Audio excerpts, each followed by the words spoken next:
김로벨TV 시청자 여러분 안녕하십니까? 어록의 재발견 두 번째 영상을 시작하겠습니다.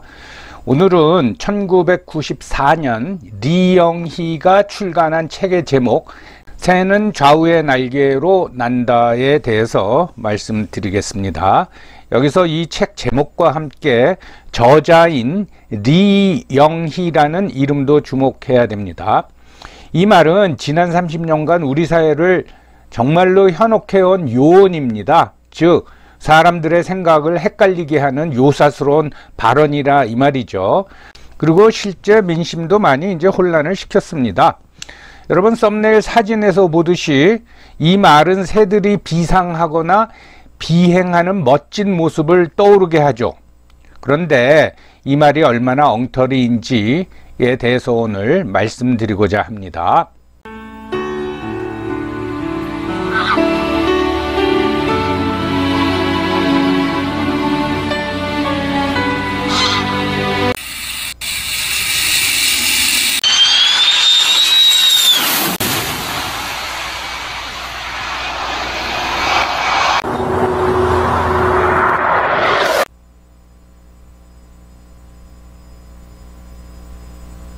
제가 이번 영상에서 새는 좌우의 날개로 난다를 주제로 삼은 것은 최근에도 이런 말을 쓰는 사람을 내가 봤기 때문입니다. 그 말을 듣고 야 아직도 이 말을 쓰는 사람이 있나 라는 생각도 들고 야 어설프게 하는 게 병이다 그런 생각을 했습니다.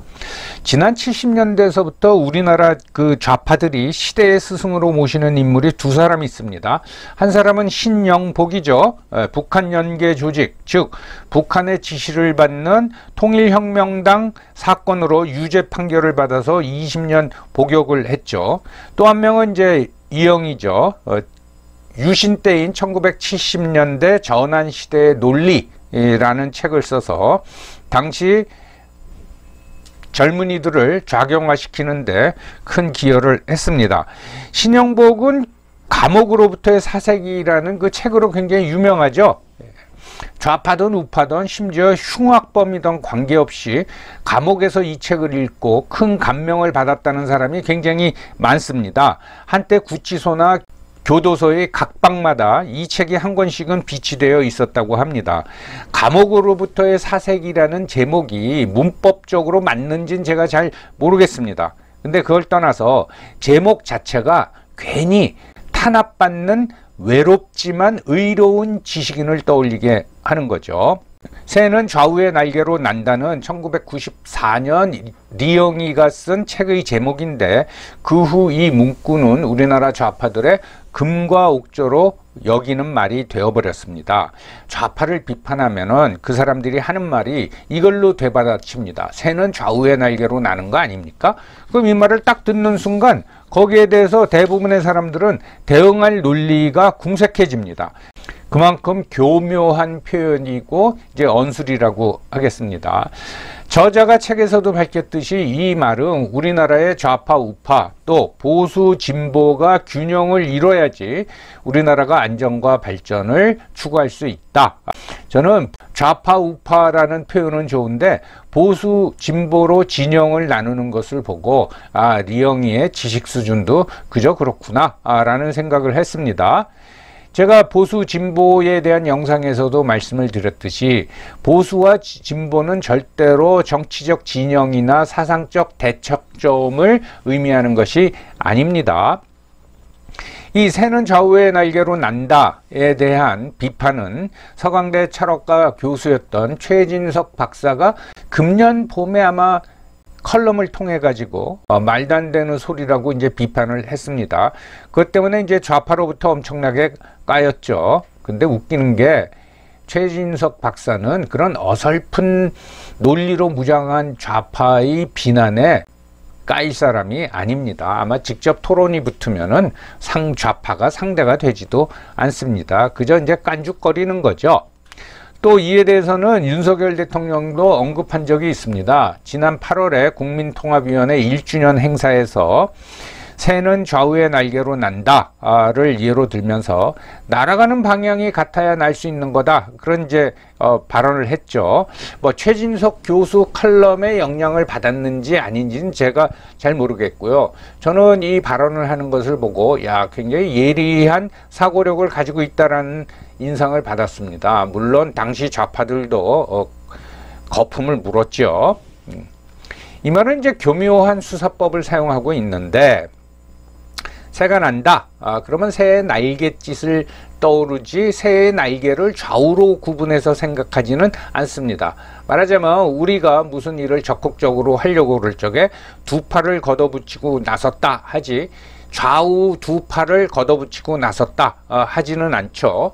마찬가지로 비행기는 좌우의 날개로 난다, 또는 사람은 좌우의 두 발로 걷는다 라고 제목을 붙였으면은 감흥이 전혀 없었을 겁니다. 너무 당연한 얘기이기 때문에 이런 표현을 쓰지는 않지요. 비행기나 새나 좌측 날개든 우측 날개든 양력과 부력을 받아 하늘에 떠 있게 하는 어떤 기능적 역할을 할 뿐이죠.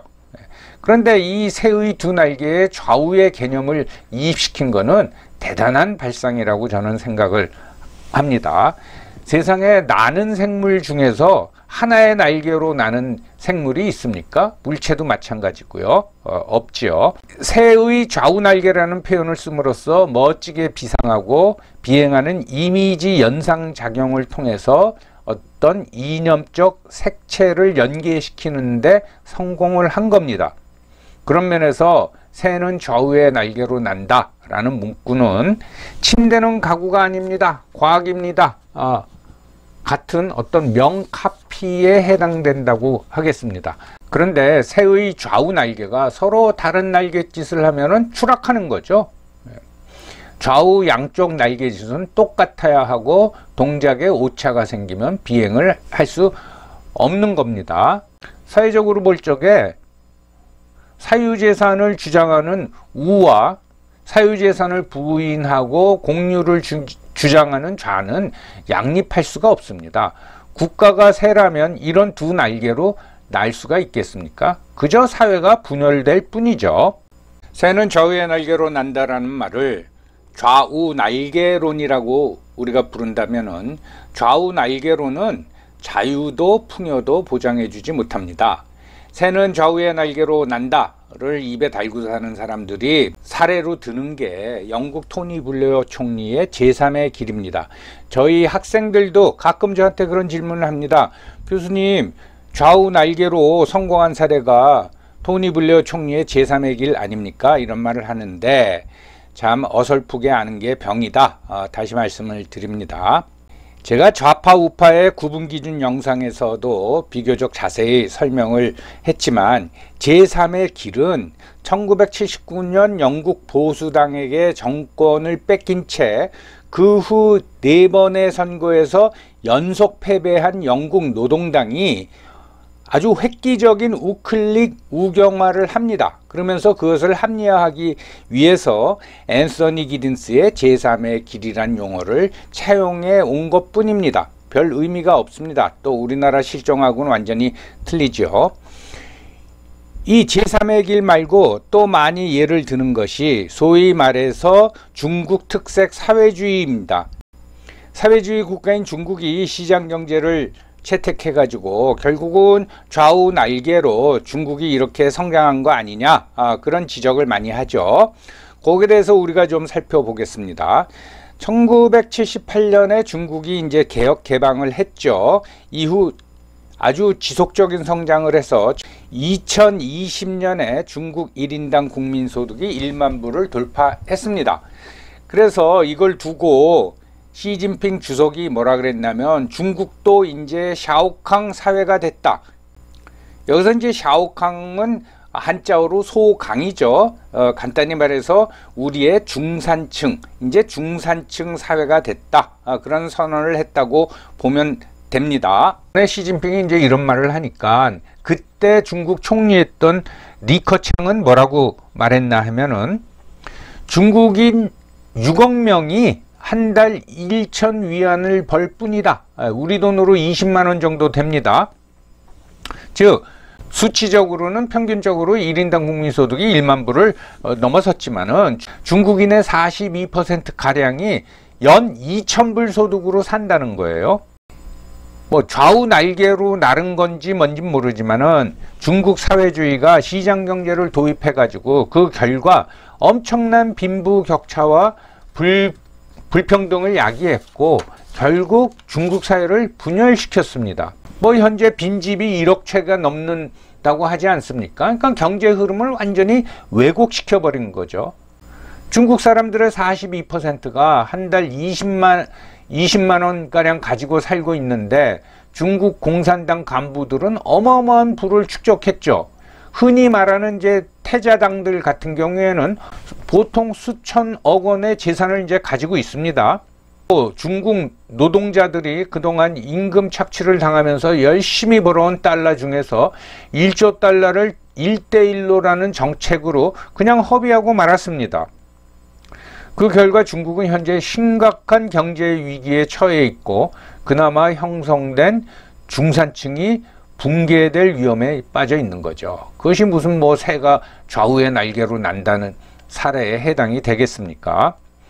더군다나 샤오캉 사회에 진입했다고 선언한 지 불과 1년도 안 돼 가지고 2021년 8월 시진핑은 공동부유를 국정 목표로 제시했습니다.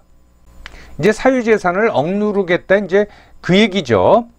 그러면서 뭐 알리바바 창업자 마윈도 내쫓고 대기업도 국유화하고 그러니까 외국 투자가들이 의악한 거죠. 그래서 외국 자본들이 빠져나가고 더 이상 뭐 중국에 투자하지 않고 중국 경제와 사회는 수습불능의 상황으로 치달았습니다.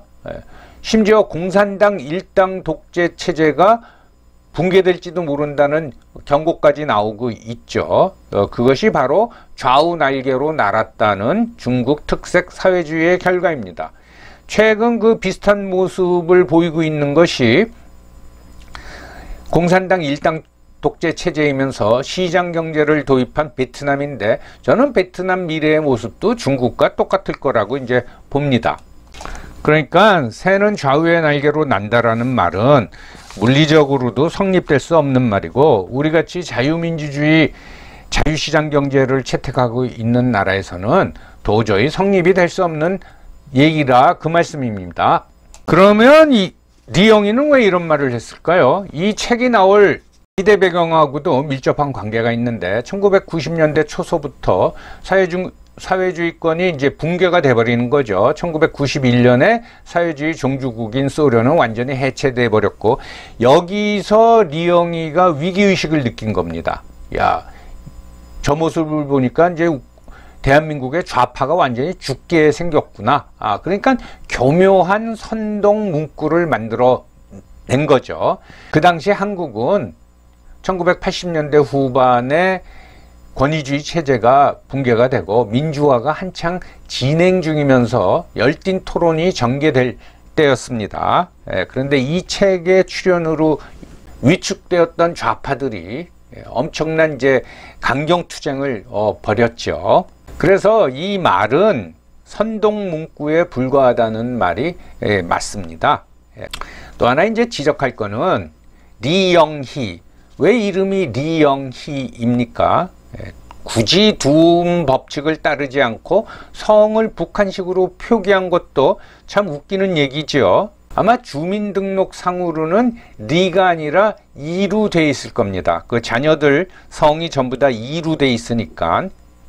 그런데 이렇게 뭐 리영희라고 자기 이름을 표기하는 사람을 무슨 시대의 지성인, 시대의 스승, 참 한심한 얘기죠. 굳이 얘기하자면은 리영희는 70년대, 80년대, 90년대 현재의 김어준 버전이라고 보면 됩니다. 최근 이제 김어준은 저질스러운 표현을 쓰지만 리영희는 사회과학 용어를 사용했다는 차이가 있을 뿐이죠.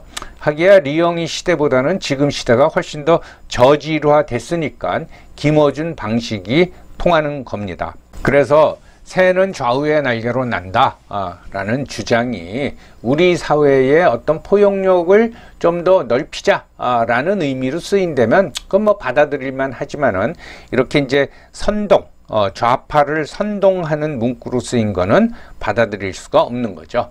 여러분 오늘도 오랜 시간 시청해 주셔서 감사합니다.